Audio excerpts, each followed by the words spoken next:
Now at 9, we'll learn about a new drug court operating in Pittsburgh.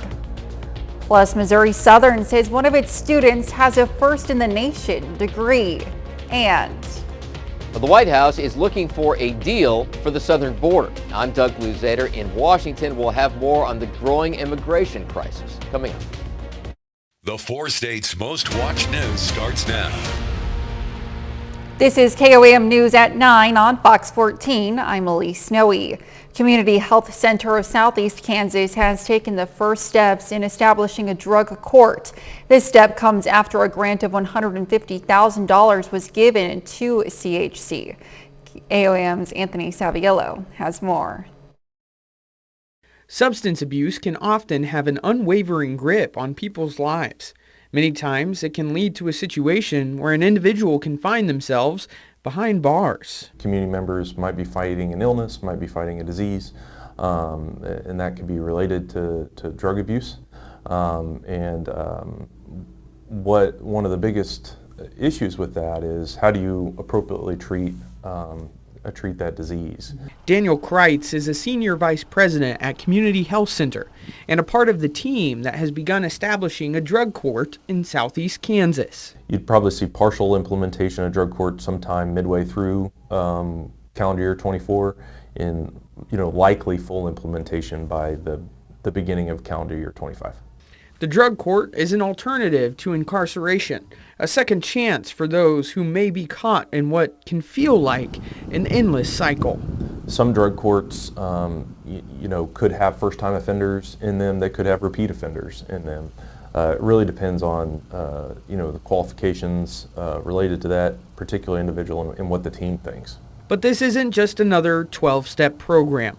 According to CHC, nationwide studies show that drug court graduates remain arrest-free at least 2 years after leaving the program. The data on drug courts and its success rate is pretty miraculous. Trying to create that and replicate in that area is something that everybody feels is a worthwhile cause. This program is still in early stages, but once fully in place, will help an estimated 100 individuals annually. Reporting in Pittsburgh, Anthony Saviello, KOAM News. Kreitz says the grant money received has allowed the hiring of a program coordinator. The drug court will be implemented in the 11th Judicial District, composed of Crawford, Cherokee, and Labette counties. Court filings reveal more details regarding a police pursuit in Jasper County. The documents say a Neosho man fled Carthage police, leading them on a 13-mile pursuit on I-49, in which speeds reached 100 miles per hour. Police laid out spikes for the vehicle. The driver, Christopher Ferrari, pulled over and was arrested without incident. Ferrari is charged felony fleeing police and faces possible DWI charges. Authorities investigate an early morning crash on I-44. It happened just before 6 this morning near mile marker 21 at Turkey Creek. Authorities say a truck in the rain went through a guardrail into the median, then crashed onto the interstate below and overturned into Turkey Creek. The male driver, although talking to authorities, was transported to a hospital in Carthage. The extent of his injuries are unknown at this time. Chief Meteorologist Doug Heddy joins us with the first look at weather. Well, of course, we got some rain last night through the morning hours and then just kind of drizzle and fog the rest of the day. Temperature is still pretty good. 54 was our high. Not much variance. Started at 51. Average high is 46 degrees for this time of the year. Now, at the airport in Joplin, we got 3/4 of an inch of rain. Since midnight, 0.66 inches. Puts us at about an inch for the month, which is good. We need the rain, especially when we can get it. Now, the rest of tonight, mostly cloudy, could get a little bit of drizzle. Wave 1 rolls out, but here's our next storm system. This system is going to start to affect us as we go into Christmas Eve. This is going to give us showers and thunderstorms, bring in colder temperatures as well. So, of course, we're going to be breaking this all down for you here in just a bit. All right, we'll see you soon, Doug. A Missouri Southern student has become the first person in the United States to hold a certificate in behavioral neuroscience, according to the university. KOAM's Fernanda Silva spoke with Riley McFall about his future plans. When Riley McFall walked across the stage for graduation, he not only earned his major in psychology and minor in biology, but he became the first person in the United States to hold a certificate in behavioral neuroscience. I feel like I got lucky. I'm not going to lie, because I had already done all these things, and then suddenly this is just a thing that's offered, and so it felt almost free in a sense. So it feels like I got recognized for what I actually wanted to do. The Behavioral Neuroscience Certificate was added to Missouri Southern State University Psychology's department catalog this fall, using classes they already offer. When we started it, we realized that Riley had many of the classes that he would already need, or that he would need for this program. All he would need is to take one more class. And so by the time this certificate was offered, Riley was nearly complete. Other students are following McFall's path to earn the certificate.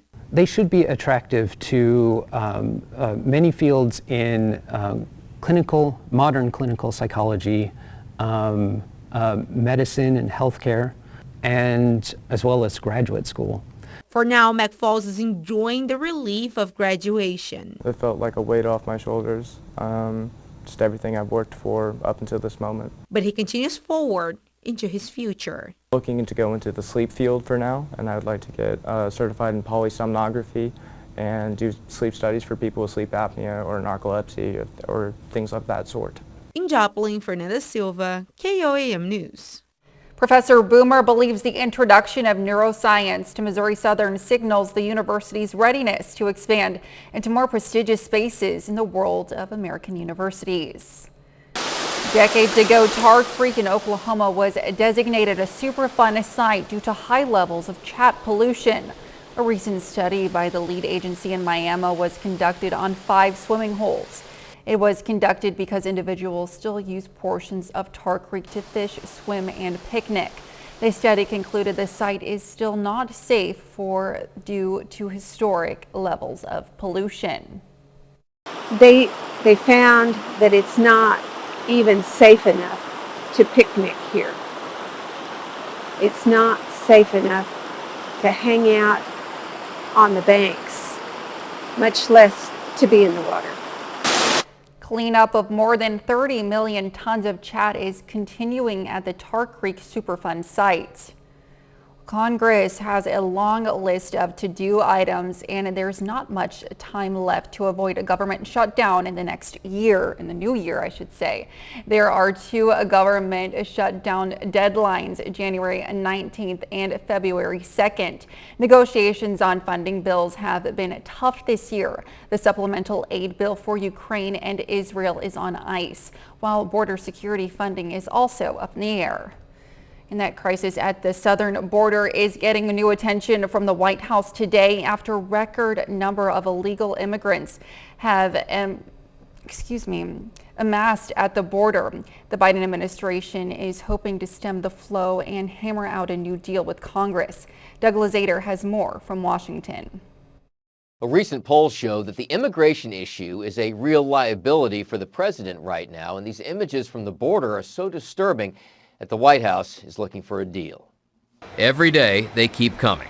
200,000 migrant encounters so far this month, according to sources, and those are just the ones we're aware of. It's pictures like these that are driving new actions from the White House. President Biden spoke directly with Mexico's president yesterday, and he's sending Secretary of State Antony Blinken and Secretary of Homeland Security Alejandro Mayorkas there in coming days, as the administration hopes to put new pressure on Congress. The president has done everything that he can, right, on his own. Republicans in Congress aren't buying that, with House Speaker Mike Johnson's office saying the White House's insistence that the president has done everything that he can on his own to secure the border is an insult to the American people. The GOP looking for the administration to end catch-and-release policies and restart border wall construction. And as the governor of Texas is flying migrants to sanctuary cities like Chicago, the White House wants more money from Congress to help process immigrants. Enforcement has gone completely out the window. Border Patrol agents are overwhelmed. Everything right now is completely controlled by the cartel while we're doing administrative work rather than enforcement work. We're just moving people through the system as quickly as DHS wants us to do. That's all we're doing. And there are a lot of moving parts here on Capitol Hill, with the White House trying to combine more funding for the border with additional aid to Ukraine and Israel. In Washington, Doug Luzader, Fox News. Coming up, a warning to parents. They look like gummy candies, but they're made with THC and are sending unsuspecting kids across the country to the hospital. I'm Jonathan Hunt with more on that story coming up. If your kids like sharing gummies and fruit-flavored snacks, you may want to double-check the product packaging before they eat it. Health officials and law enforcement say there's been an increase in hospital visits by children overdosing on THC-laced gummies. Fox News Chief Correspondent Jonathan Hunt has the story. We are seeing accidental overdoses in children. Law enforcement officials across the country are sounding the alarm. More and more children are being rushed to emergency rooms after accidentally eating THC-infused candies or gummies. Oh, this is a huge problem. Nausea, vomiting, dizziness, sleepiness, kids that can't breathe or having trouble. The gummies have packaging that looks very similar to popular products already on store shelves.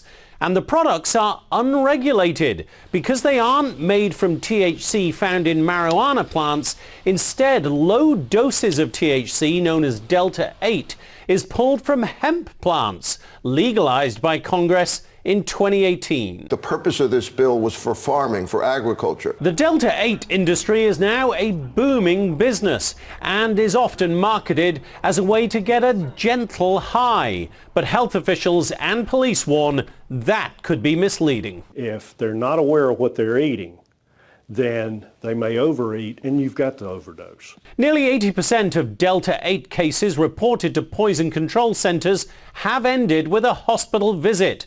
That's according to data from America's Poison Control Center, which has been tracking calls for more than 2 years.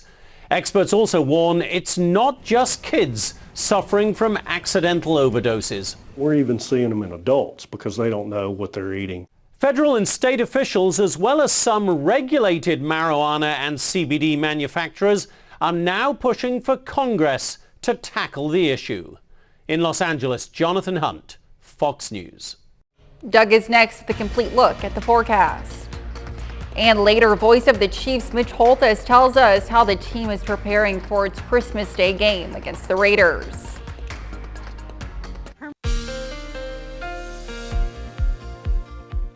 Well, a gloomy day for us today, but temperature is still pretty good. We made it up to 54 during the afternoon. We got some much needed rain last night. A lot of areas, a half an inch to an inch of rain. Still kind of foggy, misty out there. We're looking at our Cornell Arts and Entertainment Complex tower cam, of course, downtown Joplin, looking off toward the north and to the east. Now, most of us got rain. There was a little sliver here. Fredonia, Neodesha, Chanute, Iola.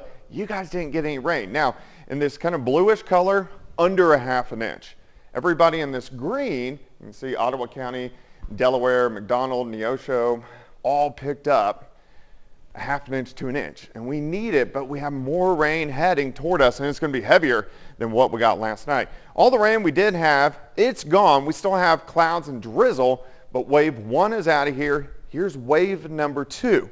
This is really going to start to roll in on Christmas Eve, giving us showers, thunderstorms across the region. You can see the spin, the big upper level low, and it actually has 2 waves with it, one to the north, one to the south. So as we go through time, this southern wave is the one that gives us the showers and thunderstorms heading into Sunday. As we go into Monday, it rotates by. Here comes the back wave that is going to be kind of a nuisance for us all the way through about the first half of next week. It draws in colder air. It does have some snow with it. We could get a couple snow showers, couple rain showers, but it keeps our atmosphere pretty chilly through the first half of next week. Let's look at the weekend as we go through the overnight hours tonight. Clouds continue to thicken up. We're looking at mostly cloudy skies tomorrow. We are going to get a little bit of sunshine. Actually, tomorrow, not that bad of a day. Look at our highs, 64, 65, 66 degrees, which is almost 20 degrees above where we should be for this time of the year.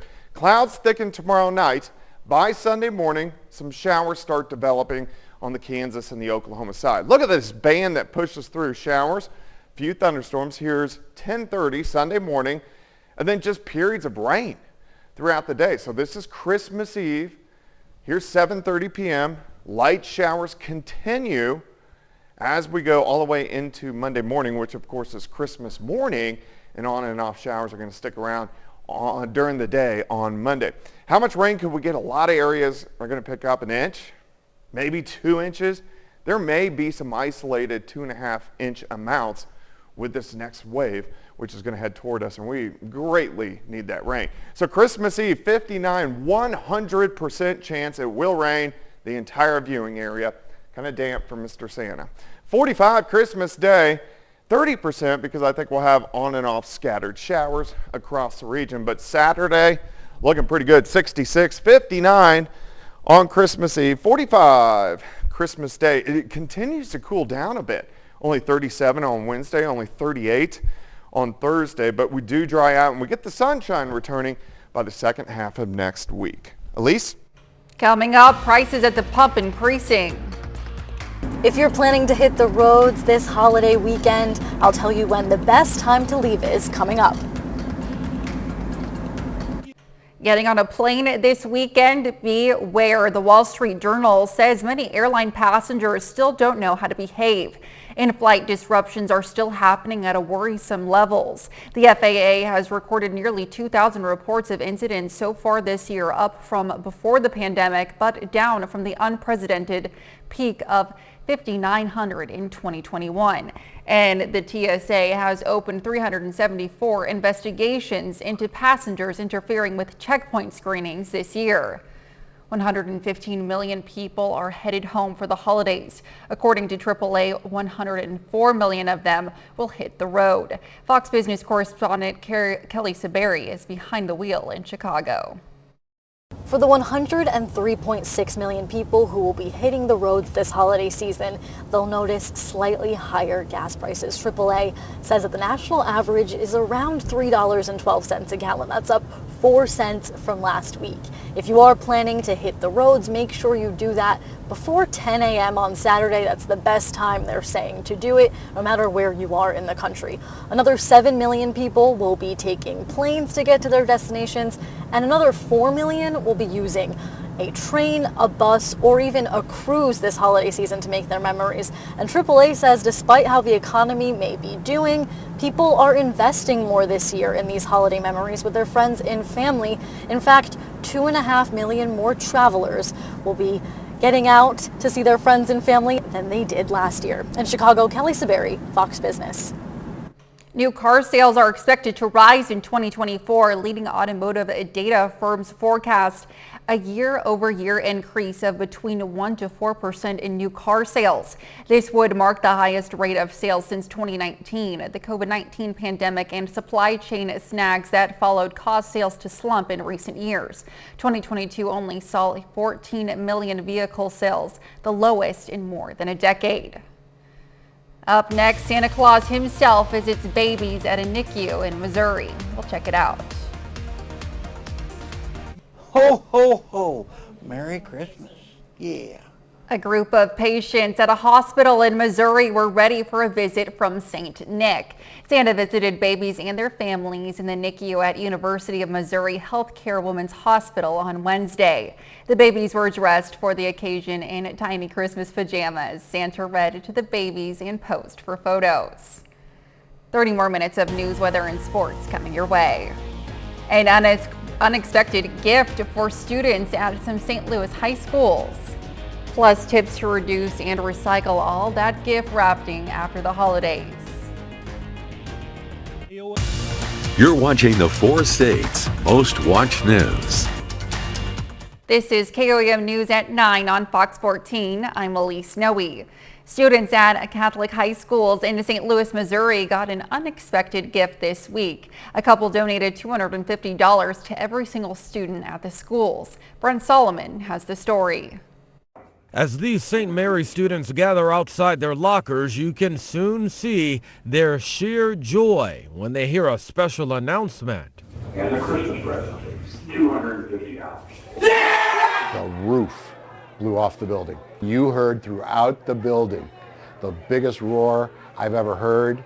They were dancing, they were singing, there were tears, there was laughter, there was high fives, there was hugs. That's because this man, Rudy Rosling, and his wife Judy made it their mission to gift $250 to every student at St. Mary's and at Cardinal Ritter Wednesday. I was able to help hand out the money and hand it to them and wish them a Merry Christmas. At St. Mary's, the money came in the form of gift cards. As any teenager, they were just giddy to have $250 that was their own. A few of them even said, I'm going to save it because I'm saving for a car. One of the young men said, oh, this is going to so help my mom. Over at Cardinal Ritter, the donor gave the students cold hard cash.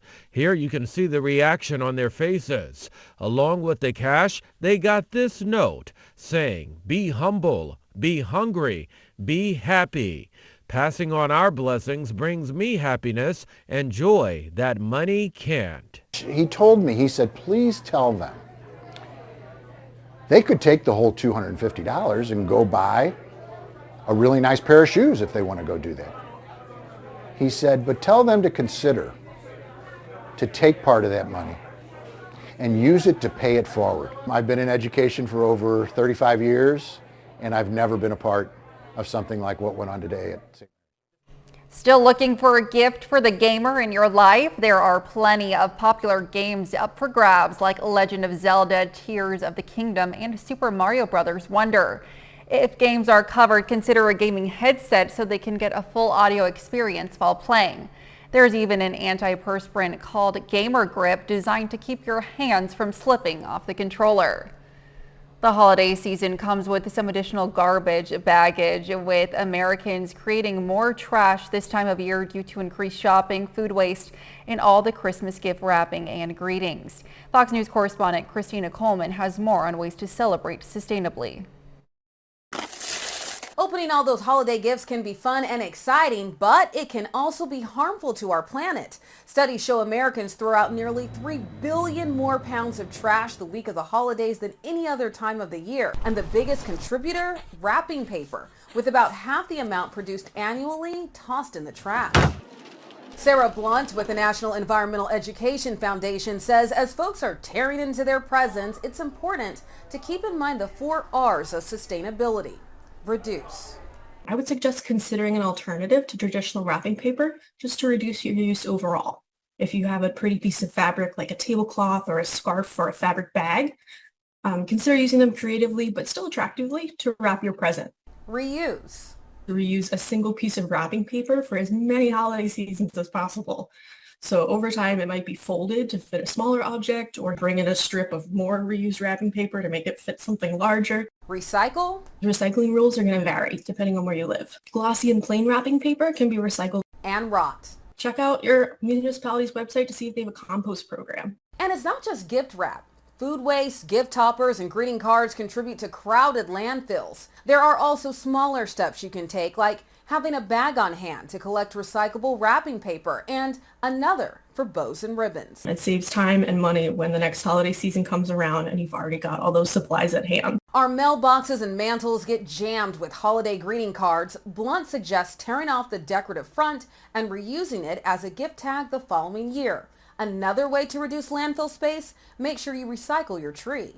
Many communities in the U.S. offer curbside pickup of the trees. You just need to make sure you remove all the decorations, where then the city will break down the tree and use it for something else. Don't like something you got? You're not alone. Returning items like unwanted gifts added to more than 9 billion pounds to landfills last year. Blunt suggests regifting or donating those items. In Los Angeles, Christina Coleman, Fox News.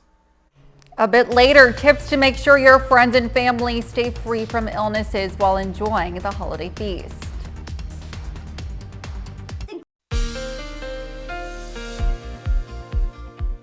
Well, a gloomy day for us today, but temperatures still pretty good. We made it up to 54 during the afternoon. We got some much needed rain last night. A lot of areas, a half an inch to an inch of rain. Still kind of foggy, misty out there. We're looking at our Cornell Arts and Entertainment Complex tower cam, of course, downtown Joplin, looking off toward the north and to the east. Now, most of us got rain. There was a little sliver here Fredonia, Neodesha, Chanute, Iola, you guys didn't get any rain. Now, in this kind of bluish color, under a ½ inch.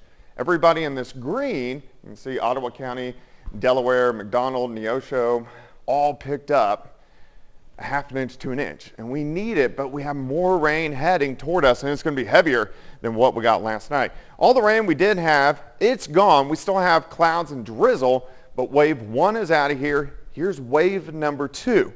This is really going to start to roll in on Christmas Eve, giving us showers, thunderstorms across the region. You can see the spin, the big upper level low, and it actually has 2 waves with it, one to the north, one to the south. So as we go through time, this southern wave is the one that gives us the showers and thunderstorms heading into Sunday. As we go into Monday, it rotates by. Here comes the back wave that is going to be kind of a nuisance for us all the way through about the first half of next week. It draws in colder air. It does have some snow with it. We could get a couple snow showers, couple rain showers, but it keeps our atmosphere pretty chilly through the first half of next week. Let's look at the weekend as we go through the overnight hours tonight. Clouds continue to thicken up. We're looking at mostly cloudy skies tomorrow. We are going to get a little bit of sunshine. Actually, tomorrow, not that bad of a day. Look at our highs, 64, 65, 66 degrees, which is almost 20 degrees above where we should be for this time of the year. Clouds thicken tomorrow night. By Sunday morning, some showers start developing on the Kansas and the Oklahoma side. Look at this band that pushes through showers, few thunderstorms. Here's 10:30 Sunday morning, and then just periods of rain throughout the day. So this is Christmas Eve. Here's 7:30 p.m. Light showers continue as we go all the way into Monday morning, which of course is Christmas morning, and on and off showers are going to stick around during the day on Monday. How much rain could we get? A lot of areas are going to pick up an inch, maybe 2 inches.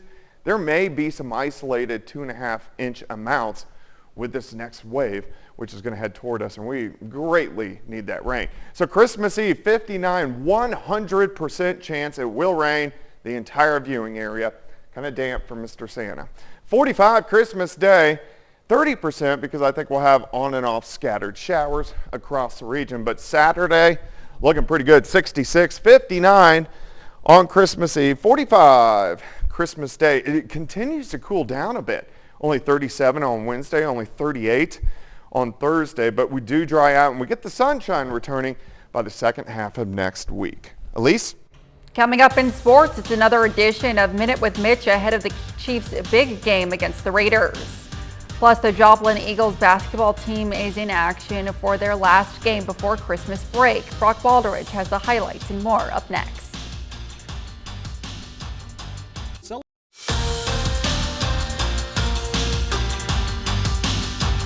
The Joplin boys basketball team is off to a slow start to the season. Joplin begins their year with a 1-5 record, and this evening the Eagles welcome home one of the top teams in the state. Joplin at home tonight, looking for their first win at home for the season. The Eagles face the Kickapoo Chiefs. Early in the first half, future Mizzou Tiger tight end Whit Hafer shooting from beyond the arc and hits it. Joplin up by 1 point early on. 2 possessions later, check out this sequence right here. Hafer's going to save the ball from going out of bounds. Then Cooper Williams saves the ball from going out of bounds, and after a juggling act, it's Williams who comes up with it, gets the basket and the foul. Eagles trailing by 2 at that point. Later in the first half, Kickapoo flexes their muscles as Jackson Shorter gets the slam dunk there. Kickapoo leads by 20 at halftime. So in the second half, more of the same as Sean Campbell gets it off the glass to Shorter for the alley-oop. And late in the third quarter, it's going to be Kickapoo's Jake Easley, who's open and rattles in the 3-point shot. Kickapoo goes on to win big over Joplin, 60-20. Over to the girls basketball now. McDonald County in action earlier this afternoon. Mustangs get the win over Excelsior Springs, 60-32. Lady Mustangs are off to an 8-4 start to begin their season. Well, the Kansas Jayhawks are on a 6-game winning streak. KU is coming off of their 4-point win over Indiana last Saturday, and the Jayhawks return to Allen Fieldhouse tonight for another non-conference matchup. Kansas versus Yale tonight in the first half. Jayhawks down by 1. KJ Adams lobs it up to Parker Brown for the alley-oop.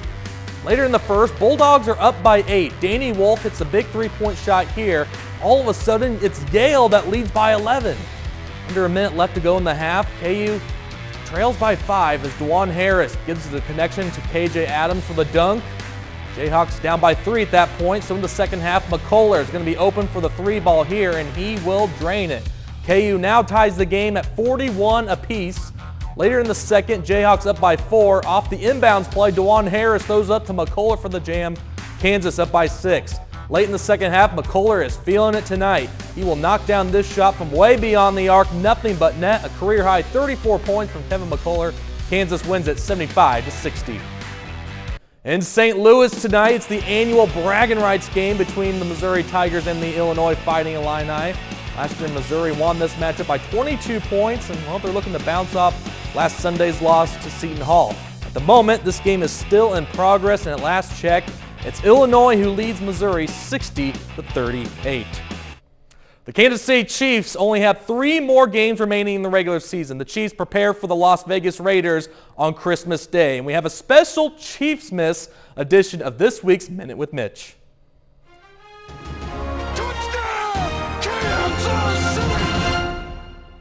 It's the annual Dear Santa edition of the Minute with Mitch, and I brought my granddaughter, Lily Holtis, to help.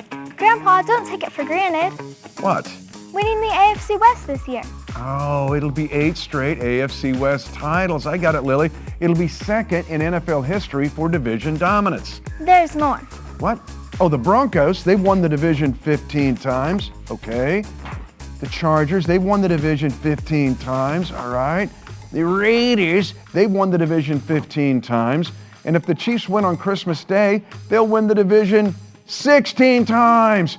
I got it, Lily. Let's go win a division and make history. Plus, Merry Christmas and Happy Holidays on this Minute with Mitch. The Minute with Mitch is brought to you by Como Jewelry. Every day's game day, Como Jewelry, Pittsburgh, Joplin. And that's a look for sports. We'll be back with more news after this.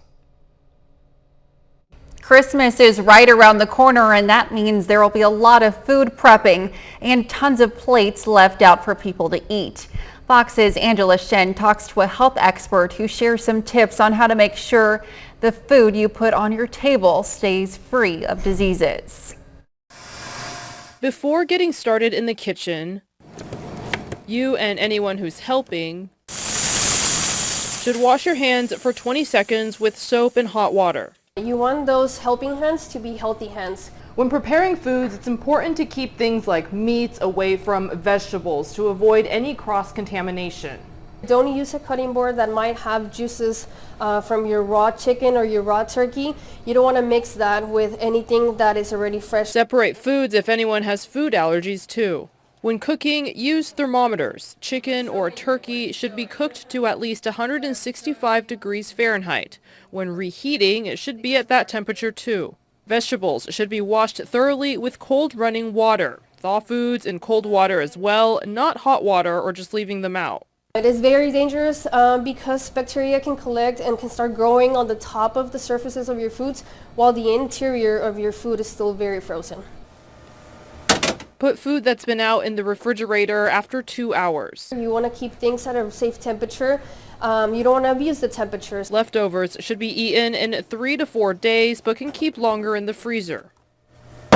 Health experts say 1 in 6 Americans comes down with a foodborne illness every year. Common symptoms include diarrhea, fever, vomiting, and headaches. It is common, but with safe practices, definitely and your meals can be safe to be consumed. When it's time to clean up, use hot water and soap or a dishwasher to clean utensils and dishes. If you're taking food somewhere else, use a cooler. So what you want to do is completely submerge the container in ice. Make sure that the ice covers the top of the container as well, and then tightly close the cooler. Coming up, why people from around the world send letters to Santa to a town in Michigan every year. What's in a name? Well, quite a bit actually if it's the name of a town. And the town is Christmas, Michigan. The little village is so well known that people from around the world send mail to be postmarked from there. Tia Trudgeon has more on the tradition that starts with a letter. Welcome to Christmas, Michigan, a town with a handful of businesses and only 400 year-round residents. Despite that, thousands of letters are sent out each year, postmarked from this festive locale. Munising postmaster Ruth Chambers says the town's name has led to a Christmas time tradition. We get boxes. Some people will put all of their Christmas cards into a box and send it to us with a note to put the Christmas postmark on it. And so we do have people nationally who do send in their Christmas postcards. Christmas Michigan got its name in 1938 when a man opened a holiday gift factory. It's no longer here, but the town is still recognizable for its giant Santa Claus and aptly named streets. While Scrooge's Alley and Jingle Bell Lane don't see many international visitors, people from around the world turn to Christmas Michigan for the special postmark. We had one from Germany. It was a little while ago, but somebody who sent payment with a card and asked us to put a stamp on it and postmark it and send it back. It turns out Christmas is on the radar beyond the holiday season. We actually unusually have year-round people who come in and ask for the Christmas postmark. There are more. It's a rare day in December where we don't have a box or someone coming in and dropping off letters to say, would you please put the Christmas postmark on these? If you would like your Christmas letters or gifts postmarked from Christmas next year, you can mail your letter to the Munising Post Office with a note requesting the stamping, or you can drop it off in person. That's our time for tonight. Thanks for joining us. We'll leave you with a video of otters at a zoo in Australia enjoying holiday treats. Thanks for making us part of your night.